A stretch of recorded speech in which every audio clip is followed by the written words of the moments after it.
Welcome to Politely Pushy. I'm your host, Eric Chummy, and today I am thrilled to introduce my guest, Anuj Nayar. He's got an interesting job at Lending Club, so let's bring him in right now. Anuj, welcome to the show. Tell me, what exactly is financial health officer and head of communications? I get head of communications. I don't get financial health officer. Well, it's a wonderful thing. I think what you tend to find is like the head of comms role is pretty much shifting in a dramatic way, Eric. I mean, what you see, head of communications, everybody gets, right? It's like, and even that has changed. I think in today's kind of, fast moving fake news situation, it's very difficult to even just do the traditional media relations, social reputation management job, because it used to be the fact that, you and I may have a different opinion on the facts, but at least we agreed on the facts. And now with everyone being a publisher, you can create your own facts and push them out via social just as quickly as anybody else. So that job that's got more complicated. But the financial health officer job is interesting, right? It's specifically, if you think about a company's brand, it used to be very much locked into the marketing team. The marketing team owned the brand. They were the ones that looked at it. They were the ones that kind of owned your brand. Now that's not true. It's not even your consumers that own your brand. It's every one of your stakeholders that owns your brand. And stakeholders. That's such a great phrase that has been used so much over the last 5 or 10 years. Everyone's a stakeholder. I'm a stakeholder in Lending Club. You're a stakeholder. Everyone's a stakeholder. How do you deal with that word?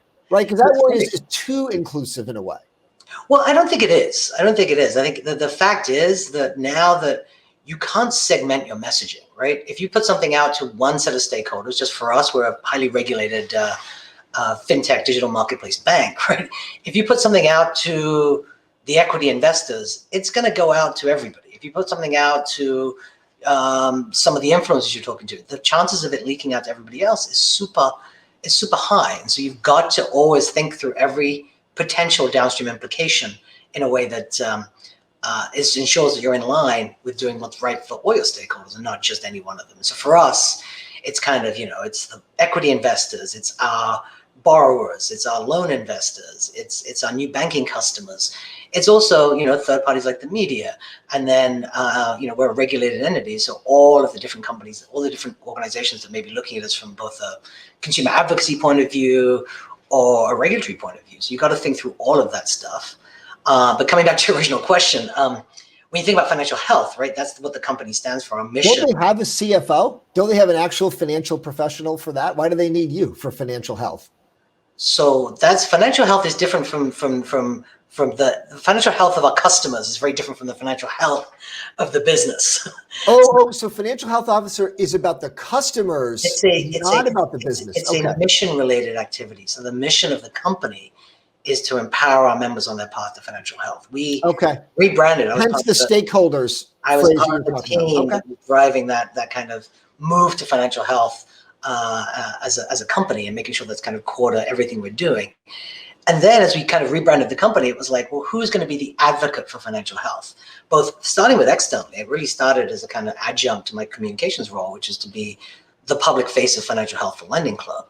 And that's what I do a lot of stuff right now on. But also what's really interesting is I've also kind of taken on this company conscience role, which is internal, which is ensuring that as we're making business decisions, we're also looking at them about, well, what are the effects on financial health? As you can imagine, as a bank, there's decisions you make that may be profitable, but may not be helping a customer's financial health. And our mission is to help customers on their path. That's been the big push and pull for all these banks, all these fintechs.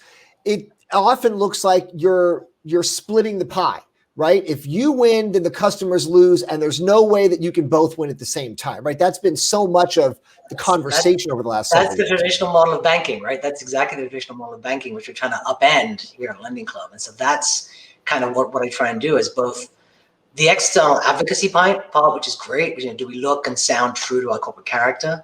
But also internally, what is the discipline to see that we're actually doing the right things to kind of drive success for our customers as well as success for ourselves? So it's a whole host of things. For example, we sat sitting down with our technology teams to create a dashboard for financial health metrics so we can kind of follow the financial health of our customers as we're thinking through what does that look like, and are the decisions we're making actually helping them on their path to financial health. And then, you sit in business strategy meetings and everything else to say, well, I understand the profit side of this, but are we staying true to our mission? Because increasingly, I think for brands, there's no excuse for inauthenticity. Everything you're doing has to line up to that, and you can't, say one thing and do another. I'm watching, for example, the Facebook files, right? You're watching what's happening there, where they're clearly, the evidence is overwhelming. Some of the stuff they're saying is not actually in line with the business realities, right? So how do you ensure that you're being authentic to your brand and being authentic to the values of the company is something that's. Are you glad you're not working at Facebook right now? Are you glad you don't have that job? What would that be like? What is your guess of what's happening? Oh man, your equivalent job over there. Oh man, And I'm going to put my glasses on so I can listen carefully to your answer. I'm going to sit back and listen. I think Nick Clegg is trying to thread a very fine line between what I'm sure he's getting his bosses are pushing, being something on the lines of like, how can they be so mean to us? We're trying to do the right thing, and the evidence trying to do the right thing doesn't the evidence that's been coming out from the internal memos, I think, is pretty damning, right? I think it's a difficult place to be, to try and thread that needle between the two, and I don't envy him his role right now. But at the same time, I joined Lending Club during a time that we were going through some tough times, because sometimes the hardest days for a company can be some of the best for the communicator, right? You get to sit there and work on really thorny problems. When I joined Lending Club, it was about a year after the founder CEO was asked to leave by the board, and there was all kinds of investigations. We had an SEC, a DOJ, an FTC investigation going on. And I walked in eyes wide open saying, this is going to be some really thorny work that you don't get the chance to work at every company. Why did you take that job then? Why did you walk into a job that you could say has a lot of downside? It doesn't, though, from a communications point of view, though, Eric, because you're like you can't do any worse than you're doing right now at this point, and so you can get the opportunity to lean right in and work on really hard stuff, which I think is really exciting. I think if you're working for a company at its top of its game, I mean, I left Apple to join PayPal back in 2008. And people thought I was nuts because I'm leaving this cool, incredible consumer electronics company. Right, the iPhone was only 1 year old in 2008. It was doing incredibly well. Steve was still there and everything else, and people thought I was mad to go leave there and join PayPal, the payments arm of the Beanie Baby company, right? Is how I was described by a few people. So, but why did you leave, right? What was your answer? Because you get to do more interesting work. You get to really get involved to kind of, when you can join a company going through a transition, going through a major change in their, in their growth metrics, or in their, and how they're being perceived, communications has such a critical role to going through that process. And you can really kind of put your DNA into that company DNA, and it will last for a very long time. And I think that's something that's so exciting as a communicator, is when you're going through a company that's going through a transition. I was at Apple during their hyper growth phase, PayPal through their transition to the behemoth they are today, and now Lending Club, which has kind of gone through another transition, is coming out to becoming this leading fintech bank. You don't get opportunities that often to make such an impact on how a company is perceived, both internally and externally. And so for me, that's super exciting. I mean, the title that you have, this financial health officer title, who made that phrase up? Did you make it up? Did the CEO make it up? And have you seen anyone else in the industry with that same title? So when we did the rebranding, it was clearly we were building the whole kind of mission and vision of the company around financial health. And myself and the CEO had a great conversation. I said, look, you need an advocate for that and to be driving some of that stuff. And he said, great. You know what it's like. You put your hand up saying there's a problem. The next thing is you are the solution. So that's what happened there. And so that's how I got stuck hosting this podcast. I can imagine that. But then once the kind of idea came about, we were one of the first companies to appoint a financial health officer to kind of drive our mission forward. I think there's been a lot of copycats since then. A lot of other companies have now kind of followed our lead and now have financial health officers. But again, it's about the authenticity. if you're a traditional bank that has a financial health officer, but that's still nickel and diming consumers to, to charge overdraft fees and this fee and that fee to make up your money, you're not really on the path of financial health of your customers. So for us, it's a very core part of our business. But for others, I think there may be a little bit of lipstick on the proverbial, unfortunately. But it has become we were one of the first, and it has now become something that you see more and more from financial services companies. You referenced working at a regulated entity, and it sounds like, but everything you've done is basically regulated, right? So PayPal is payments. We know that's regulated. They're in that banking sphere. Obviously, loans, forget about it. And then Apple was just such a big, powerful player. There's regulation all over the place. I don't have to tell you about regulation there. But I go back to the Apple days. I bet people will just be curious. You go to your LinkedIn page as head of Mac public relations. Why just Mac? Why is it just like, okay, do you not know how to use an iPad, not using an iPhone? Well, why just the Mac for you? Because I was there between 2003 and 2008, and the iPhone launched in 2007. So when I was there, that was basically Mac and product. Those Mac, product, and corporate. That was pretty much it. After that fact is when the iPhone launched in 2007, and they didn't have a team. They had to build out the team. The iPad launched after I left. I think it was 2009 or 10. So that's why, Eric, they didn't have the products. That's exactly why. And one thing that I think about from the relationship of the PR officer, head of comms, to the journalist side, me at CNBC, when we wanted to get the big names, right? You want to get your Apples and Googles and Amazons. They're typically, there's a guy like you, and he's typically saying no, right? I'm not wasting my time going on TV, getting in trouble. They're not pushing Jeff Bezos and Tim Cook all the time out there. But then my guess is now it flips. All of a sudden now at Lending Club, you're probably doing more of the pushing, right? Whereas before it was more of a pull, journalists wanting to talk to Apple. Now it's, hey, we're Lending Club. We're not a $1 trillion company. What is that difference in brand and size and power and market cap like for you, where it's like, hey, we have to be more aggressive. We're not going to be able to tell our story as easily as we want to. We don't have people banging down our door. It's maybe the other way around now.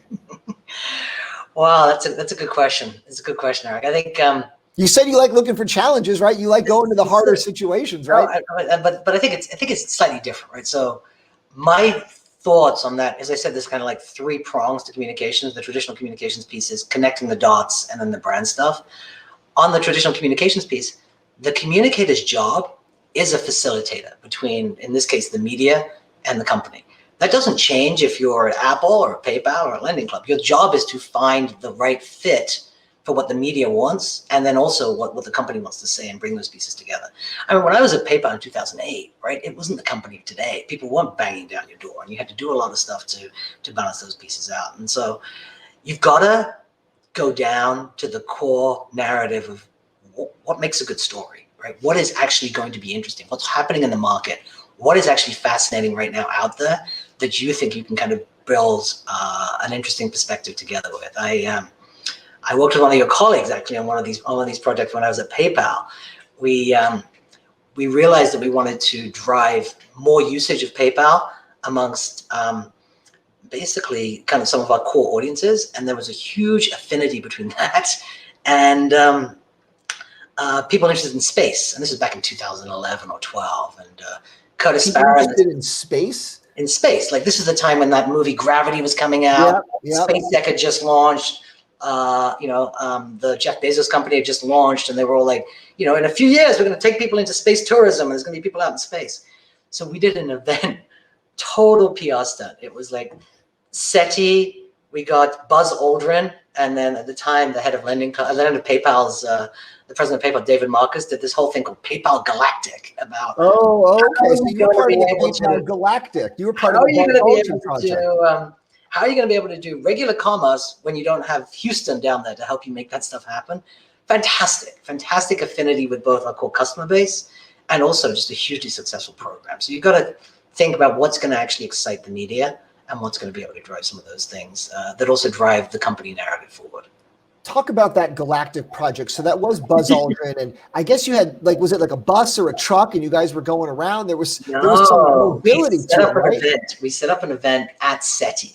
Okay. So it was a one-time event. It was a PR stunt, right? I mean, Yeah. let's be clear. It was a straight up PR stunt. And I know that, but talk about the importance of it. Could you measure the value of it? Could you see the impact that quote stunt had? Absolutely, we could. Absolutely, we could. It was one of the most successful PR campaigns that PayPal ever did. And sorry, PayPal, not Lending Club. It was a long time ago now. Get your company straight. Yeah, I don't want you getting in trouble with your comms department.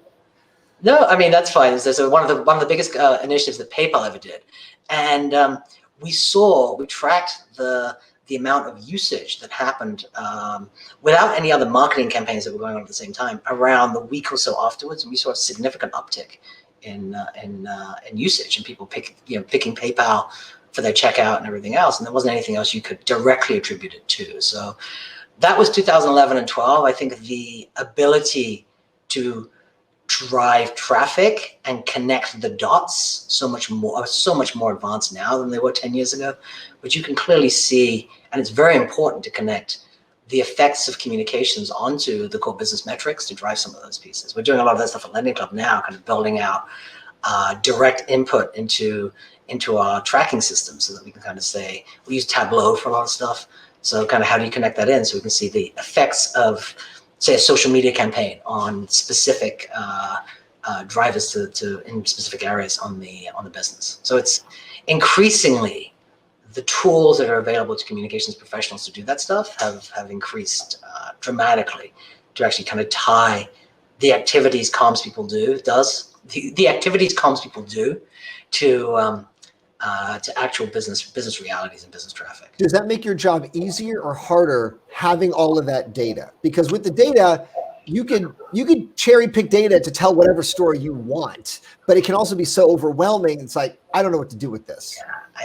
It's different. I don't think it's like it was. Would you rather go back to a world without all the data? I love the data. I love the data. And frankly, I love the ability to use all these tools to connect with stakeholders, not just customers. Stakeholders again. But you've got this opportunity to do these things that you haven't had before. It used to be, when I first started in the industry, there was a clear line between marketing and PR, right? There were two different worlds and they didn't cross. They were in different offices, maybe different floors. Yeah. Now they are so intertwined that you can't see where one ends and the other one starts, because so much of it is about creating a dialogue with your stakeholders, specifically with your customers, right? And that used to be something that was owned by marketing, but now it's really touching all sides, especially when you think about all the social media. So when you think about social media by definition is a dialogue, right? It's not a one-way communications tool, and so some of that stuff is clearly in our remit and our purview in communications, but it's also a marketing function. It's also a customer support operations function, right? So if somebody has a problem and you've been talking about, this great stuff that's happening at Lending Club, and someone says on Twitter says, hey, I've got a problem, and you don't get back to them with an answer, that's not being authentic, and it's really not okay in 2021. So how many people at Lending Club, what's the size of the comms department, your marketing department, your social media? So you've got someone who can find that tweet and respond. How many total people is that workforce across these departments? So the whole company is only about 12 or 1,300 people. Okay. I'm not going to go into details on kind of the size of the comms team versus the marketing team versus the social team and everything else, because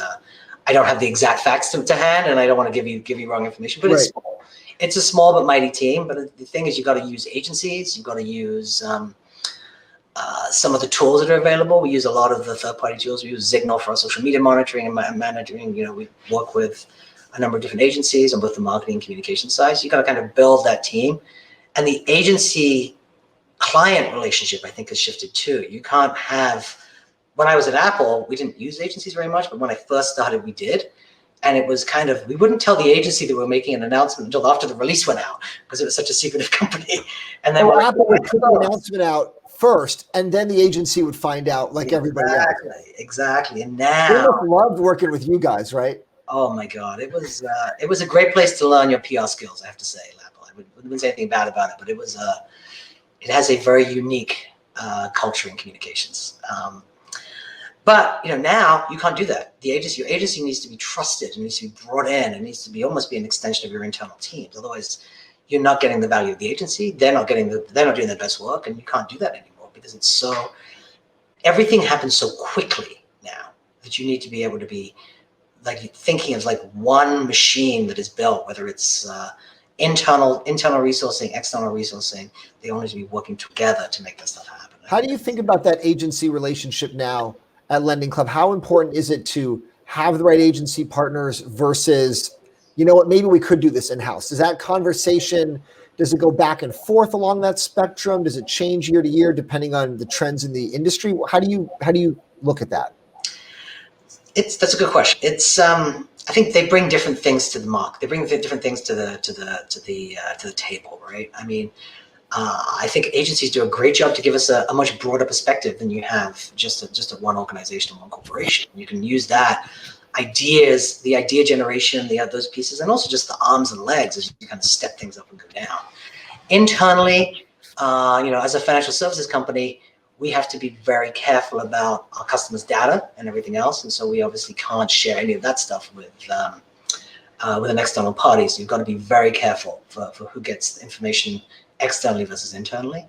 But yeah, I consider my agency partners an expansion of my internal team with those guardrails in place of like what you can and can't share to ensure your ensuring data integrity. Are there some storylines in the marketplace right now that you feel are overdone? And then I'll ask you the next question, the other side. Like, what are the stories that you look when you're reading your tech publications, your fintech, your journals, you're turning on TV, are you just like, oh, again with this story? Well, I think crypto is super overdone. That would be my first thing to say. I'm like yes, it has been like, oh my God, this thing's going to revolutionize finance for the last 10 years. Right. And it's an interesting technology. It's going to keep going, but we're not sure what's happening with it. And you're seeing this. I think the amount of media interest in crypto has gone nuts. Right. I mean, it's, you got people like Elon Musk stepping in and saying, like he can push up a cryptocurrency 5,000% when you talk about Dogecoin just by saying like, we think this is cool. And that started as a joke. Right? And then it moves forward and it moves on from that. I think one of the things that I spend a lot of time talking to a lot of people about is financial health, right? It's become a buzzword. When we started using it, it wasn't. It's become a buzzword, but you got to look at the companies that are saying it. If it's a company, right. If it's a traditional bank that is saying like, yeah, we're also on your side, but we're charging you overdraft fees and, we're charging you $30 a month for your checking account and this kind of stuff. Well, making up accounts that you didn't know about. Naming no names. Exactly. Naming no names. That's exactly it. But then they, are purporting financial health. But the thing I really appreciate now versus when I first started in the industry is you can't hide, right? It used to be that you could have a different message out in the market than your reality. You can do that a little bit, but you will get found out now. The value of this, ability to have everybody looking at your stuff, social media, everybody can get a look at what's happening to you on a day-to-day basis means, and then share their thoughts, right? I mean, it's not possible to do what was possible when I first started in the industry because there weren't the same ability for your customers to share their experiences so broadly via social. How do you fight against that, right? Because social media can wipe out companies, can get executives fired, can change the trajectory of companies that a comms team, that an agency, that a couple of well-placed stories, you can't fight against the masses. Is there that fear that every day you go to bed, oh my God, something could happen and we will not be able to stop the avalanche?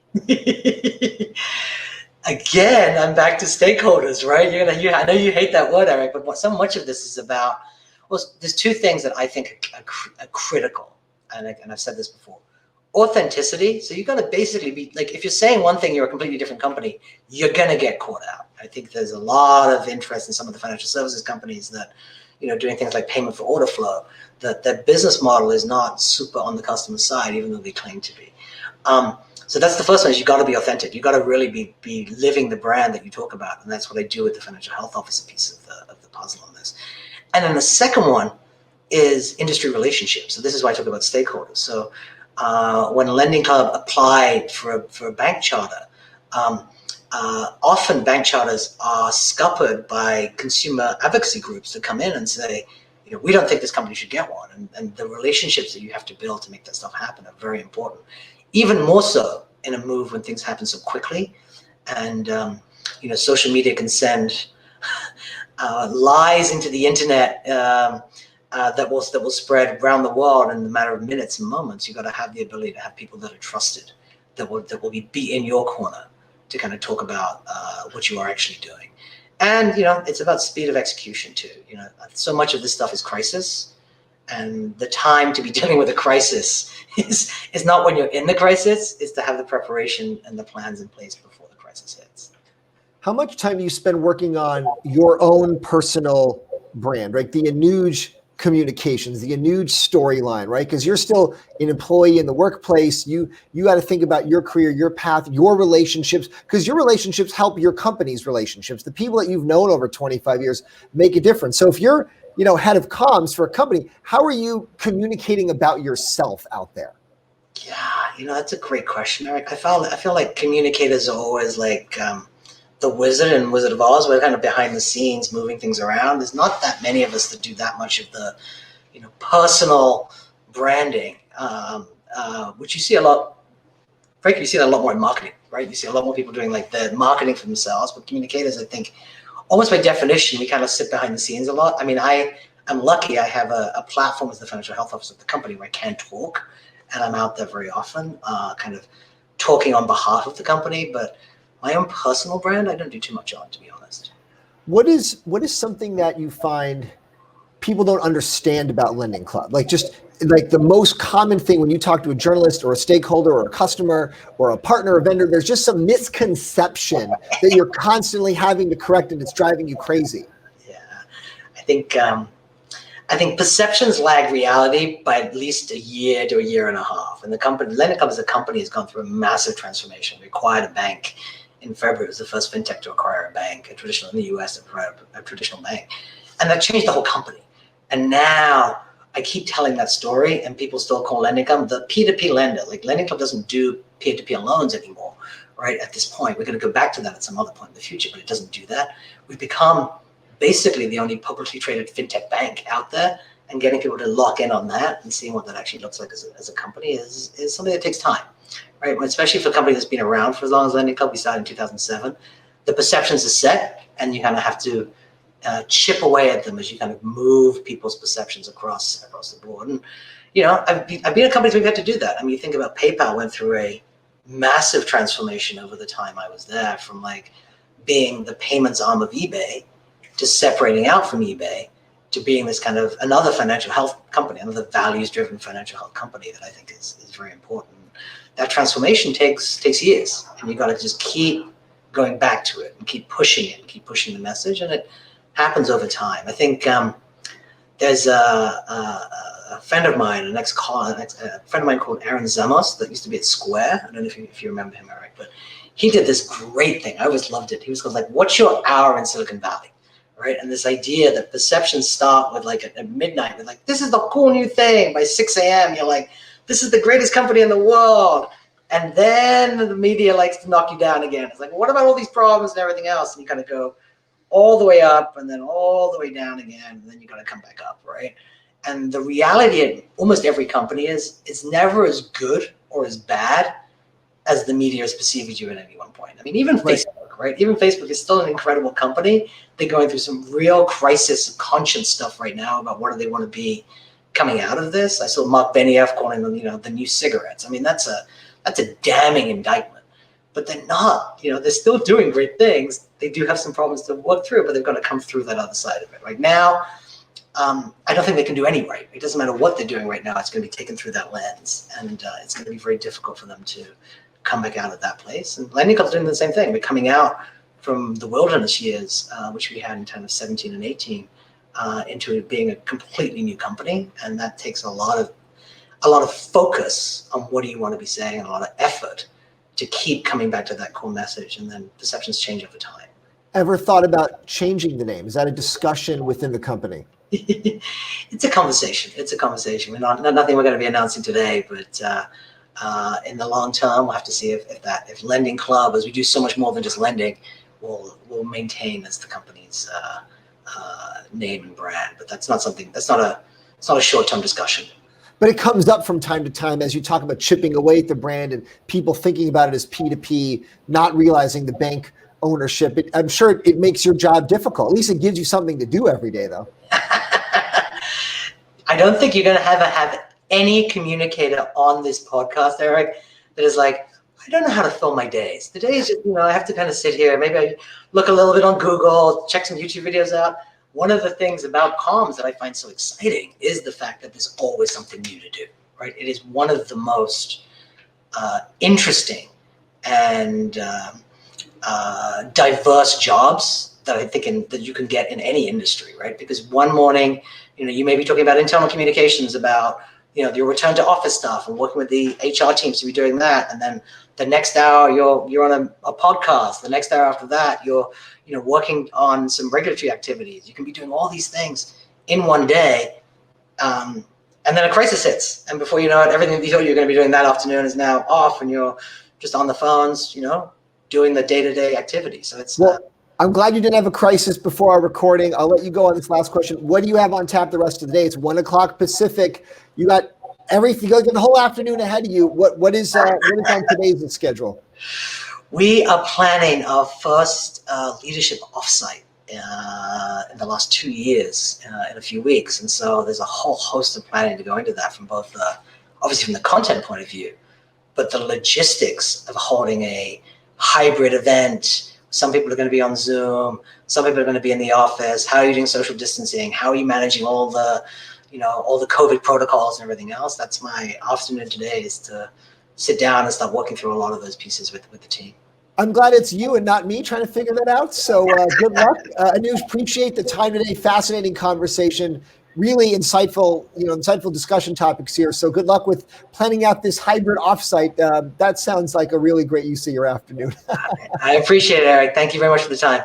Thanks, Anuj. Cheers. And that was and here I'm coming back here. That was Anuj Nayar from Lending Club, experience at PayPal and Apple. Fantastic conversation. Of course, thank you to our guest. Check us out next time. It's Politely Pushy with Eric Chummy. See you later.